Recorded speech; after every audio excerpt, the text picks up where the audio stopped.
एथर रथयात्रा चरम अवहेला प्रशासन और राज्य सरकार चरम अवहेला जो आज जो अघटन घटला ए डबल इंजिन सरकार आसला परे गत थर महाप्रभु बलभद्र पड़गले तार तदंत है सचेतन है एथर देखु आरंभरू भगवान औषध चोरी है सरकार निद भांगिला नहीं जो रथयात्रा आदानी आसबे रथयात्रा को डेरी करागला जगन्नाथ रथ को मात्र 2 पाउंड टणा अटका गला ता परदिन रथ टणा जाउची एवं 750 रु ऊर्ध्व श्रद्धालु मेडिकल एडमिशन हेले बहुत श्रद्धालु मृत्युवरण सरकार लुचेले हेले जगन्नाथ का मिछ को लुचाई देबे नहीं ता परदिन इतिहास के भेन होता रथयात्रा पर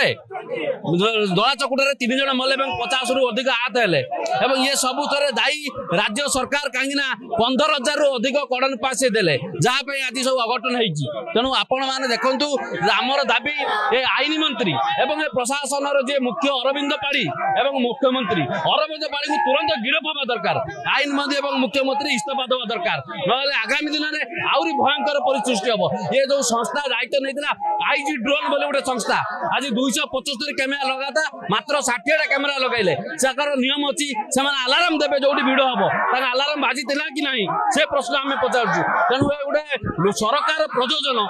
जो आज अवस्था है सारा विश्व में आज जगन्नाथ प्रेमी को आघात देती समस्त ओडिशा सबुआड़े आज बदनाम होती तुरंत गोटे मिनिट भी से गादी बसियार नैतिक अधिकार ना इस्तीफा नदेले आगामी दिन व्यापक आंदोलन हम।